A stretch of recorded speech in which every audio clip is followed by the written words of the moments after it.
विषय दुर्दैवी आहे. एमपीएससी यूपीएससीच्या परीक्षेमध्ये त्याची तयारी करणं हे निश्चितपणाने किती अवघड बाब आहे ही सगळ्यांनीच त्यानिमित्ताने पाहिलेली आहे. तर फक्त विद्यार्थ्याचेच नव्हे तर त्याच्या संपूर्ण कुटुंबाचे परिश्रम त्याच्यामध्ये लागलेले असतात.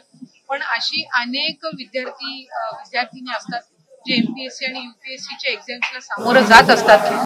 प्रत्येकालाच काही 100% त्याच्यामध्ये यश मिळतं असं नाही. काही अटेम्प्ट असतात, पहिल्या अटेम्प्ट मध्ये नाही झालं तर दुसऱ्या किंवा तिसऱ्या अटेम्प्ट सुद्धा त्या निमित्ताने उभा असते. पण आपलं आयुष्य संपवून घेणं एखाद्या गोष्टीसाठी निश्चितपणाने दुर्दैवी आहे.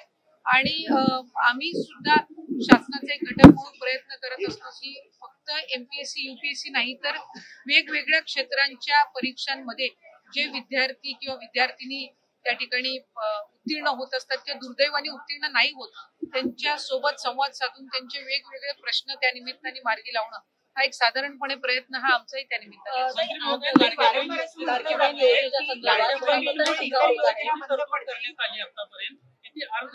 साधारणपणे या योजनेअंतर्गतचा वार्षिक बजेट हा 43,000 कोटी आहे. आम्ही ज्या वेळेला ही योजना प्रस्तावित केलेली होती त्यावेळेला राज्यातील 2.5 कोटी महिला माझ्या माता भगिनींना या योजनेअंतर्गत लाभ मिळेल असा प्राथमिक हा आमचा अंदाज निश्चितपणाने होता.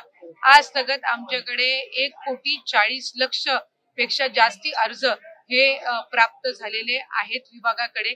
आणि ज्या स्थानिक सगळ्या शासकीय यंत्रणा आहेत यांनी त्याची स्क्रुटिनी छाननी सुद्धा सुरू केलेली आहे. त्याच्यामुळे ती छाननीची प्रक्रिया सुद्धा पुढच्या 8-10 दिवसातच पूर्ण होणार आहे. कारण आम्हाला रक्षाबंधनच्या पूर्वसंध्येला पहिला जो त्या ठिकाणी लाभ आहे तो सन्मान निधी त्या माता भगिनींच्या अकाउंटला डायरेक्ट डीबीटी हा करायचा आहे. माझे आपल्या माध्यमातून राज्यातील सर्व माता भगिनींना मला आश्वासित करायचे की याला लागणारी संपूर्ण तरतूद ही राज्य सरकारने केलेली आहे. अर्थ विभागाने या संदर्भामध्ये कुठलाही कधीही आक्षेप घेतलेला नाही. पहिल्या टप्प्यामध्ये लागणारा जो निधी आहे साधारणपणे या वर्षाला लागणारा जो निधी आहे याची तरतूद ही अर्थ विभागाने निश्चितपणाने केलेली आहे.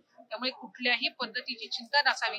या उलट मी आपल्या माध्यमातून सांगित की आम्ही ज्या वेळेला विभाग म्हणून ही योजना प्रस्तावित केलेली होती त्यावेळेला आम्ही 21 ते 60 हा वयोगट प्रस्तावित केला होता. त्याच्यावर ज्या वेळेला अर्थ व नियोजन मंत्री अजितदादांकडे बैठक झाली त्यावेळेला त्यांनी हा 60 वरून 65 करावा अशा सूचना या त्यांनी दिल्या. आणि 60 आणि 65 या वयोगटातील जर लाभार्थ्यांची आम्ही संख्या काढली तर ती साधारणपणे 14.5 लाख होते. त्याच्यामुळे उलट त्यांच्या सूचनेनुसार 14.5 लाख लाभार्थ्यांची संख्या वाढली, ती कमी झालेली नाही. आणि कुठलाही आक्षेप कधी घेतला गेलेला नाही. जी तरतूद केली जावी ती निश्चितपणाने केली गेली. या योजनेमुळे इतर सगळ्या योजना बंद पडतील, शेतकऱ्यांना कर्जमाफी द्यायची ती पण केवळ या योजनेच्या प्रसिद्धीमुळे किंवा या योजनेसाठी सरकार इतर योजनांकडे डोळे जातात. जर खऱ्या अर्थानं विरोधकांना शेतकऱ्यांना कर्जमाफी द्यायची इच्छा असती तर ती त्यांनी त्यांच्या पदाच्या कार्यकाळामध्ये पण दिली असती. आज मुख्यमंत्री माझी लाडकी बहीण योजना असेल, आज मुख्यमंत्री अन्नपूर्णा योजना असेल, युवा प्रशिक्षण योजना असेल किंवा आज शेतकऱ्यांना जी वीज सवलत मिळणार आहे किंवा त्यांना जे इतर पीक विमा योजना आहे 1 रुपयामध्ये पीक विमा याला सुद्धा उदंड असा प्रतिसाद मिळत आहे. त्याच्यामुळे आतापर्यंत कुणीही आपण सांगावं की या योजनेमुळे आधीच्या कुठल्या योजना बंद करण्यात आलेल्या आहे असं एकही उदाहरण विरोधकांना देता येणार नाही. संजय गांधी निराधार योजना असेल, तुमची वयश्री योजना असेल, या सगळ्या आधीसारख्या कार्यरत आहेत. त्याच्यामुळे कुठलीही प्रचलित योजना किंवा चालू असणारी योजना बंद करून ही योजना राबवण्यात आलेली नाहीये. उलट ज्या दिवसापासून ही योजना घोषित करण्यात आली तेव्हापासून याच्यावर विरोधकांनीच जास्तीत जास्त आक्रमण केले. पण सर्वात जास्ती नोंदणी करायला सुद्धा त्यांचेच मतदारसंघ पुढे येत आहेत. तेच आमदार त्या ठिकाणी सर्वात जास्ती नोंदणी करतायत. त्यामुळे एका बाजूला तुम्ही या योजनेवर टीका करताय, दुसऱ्या बाजूला तुमच्याच मतदारसंघामध्ये तुम्ही तुमच्या फोटो लावून या योजनेचा कॅम्प करताय जी योजना महायुतीच्या सरकारची आहे. एका बाजूला तुम्ही ह्या योजनेवर टीका करत असताना झारखंडमध्ये कुणाचं सरकार आहे हे आपल्याला सगळ्यांना माहिती आहे. मग ती योजना त्यांनी कशी आणली? जर योजना चुकीची होती तर आपण त्याची अंमलबजावणी करण्यासाठी इतर राज्यांमध्ये का पुढाकार घेताय ही गोष्ट आपण निश्चितपणाने विचार करणं गरजेचं आहे. या योजनेला उदंड प्रतिसाद मिळतोय. ज्या वेळेला राज्यातील 1.5-2 कोटी महिला ह्या रजिस्ट्रेशन करतायत त्यावेळेला त्यांनाही माहिती आहे की ही योजना सगळ्यांपर्यंत पोहोचली आहे. त्याला प्रतिसाद मिळतोय आणि म्हणून कुठे ना कुठेतरी सुरुवातीपासून याच्यावर टीका करण्याचं काम होत आहे.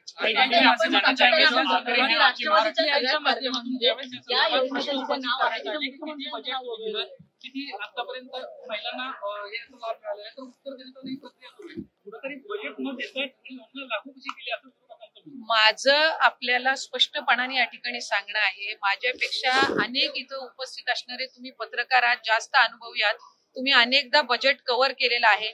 एखादी योजना ज्या वेळेला बजेटमध्ये घोषित होत असते त्यावेळेला त्याची तरतूद करूनच, त्याचं हेड ओपन करूनच ती बजेटमध्ये घोषित केली जाते. ती अशी रॅन्डमली कधीही बजेटमध्ये घोषित केली जात नसते.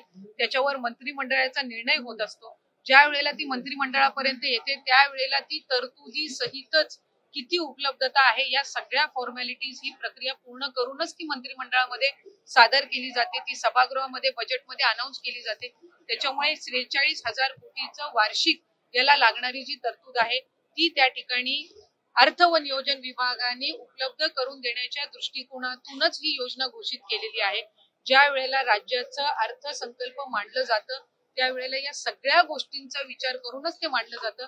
पहिल्या टप्प्यामध्ये 10,000 कोटी हे विभागाकडे वितरित झाले. 35,000 कोटीची तरतूद ही अर्थ व नियोजन विभागाने ठेवलेली आहे.